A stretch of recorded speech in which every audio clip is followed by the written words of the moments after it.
योगी आदित्यनाथ न सिर्फ यूपी के मुख्यमंत्री पद की जिम्मेदारी संभाल रहे हैं, बल्कि वो संत एक महंत भी है।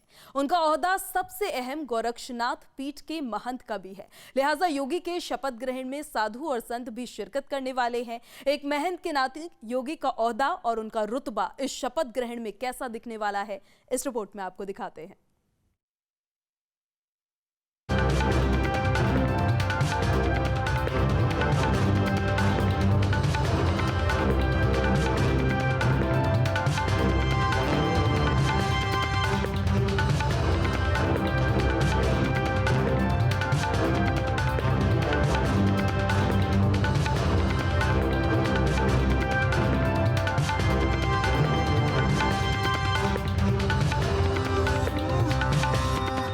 सियासत के लिहाज से देश के सबसे बड़े सूबे में फिर एक बार बीजेपी का भगवा परचम लहरा रहा है। 2022 के महासमर में बीजेपी ने जिस बम्पर जीत के साथ लगातार दूसरी बार सत्ता में वापसी की है, उसके बाद से यूपी का सियासी नक्शा बीजेपी के भगवा रंग में रंग गया।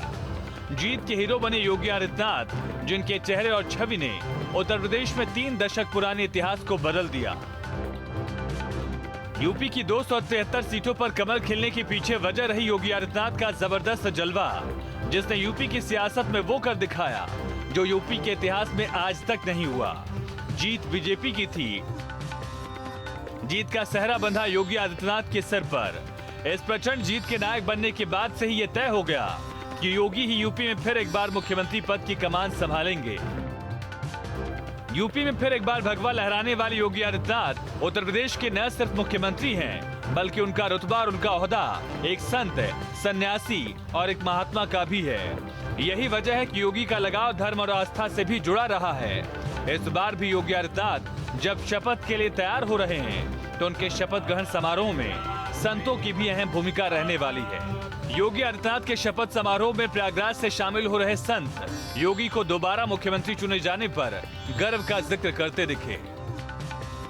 उत्साह तो है ही है, क्योंकि एक हमारे संत हैं, ऊपर से गोरक्ष पीठ के, जो उत्तर प्रदेश के अंदर सबसे बड़ी पीठ कही जाती है, उसके बाद बाघम्बरी पीठ का नाम आता है। तो कहीं ना कहीं उत्साह तो है हमारे अंदर। दूसरी बात है कि संतों के लिए तो एक गर्व का विषय है कि एक संत तो ऐसे हुए कि जो उस स्थान पर जा पहुँचे जहाँ पर हम गर्व से कह सकते हैं कि हमारे संत एक मुख्यमंत्री हैं। योगी आदित्यनाथ के शपथ ग्रहण में शामिल हो रहे संत योगी के बीते 5 सालों के कार्यकाल को गर्व के साथ याद कर रहे हैं और योगी कार्यकाल में आस्था को लेकर हुए काम का जिक्र करते हुए साधु संत इस बात की उम्मीद भी कर रहे हैं कि प्रयागराज में साल 2025 में होने वाला कुंभ इस बार 2019 से भी शानदार होगा। प्रार्थना करते हैं कि महाराज श्री का जिस तरीके से पंचवर्षीय गई है, इससे भी श्रेष्ठ और सुंदर अगला 5 वर्ष जाए।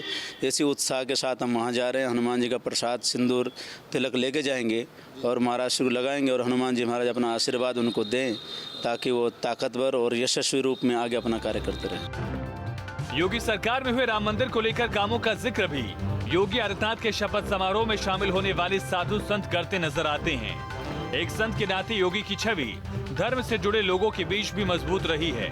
इसका असर योगी के शपथ ग्रहण समारोह पर भी नजर आएगा। जिस राम मंदिर के लिए हमारे जो बचपन से ही साधु बनने के बाद तो खरी प्रेरणा और गाढ़ बन गई, तो किसी न किसी तरीके से उन्होंने उस चीज़ को हासिल किया। प्रधानमंत्री जी का मुख्य रूप से कहीं न कहीं इसमें हाथ है।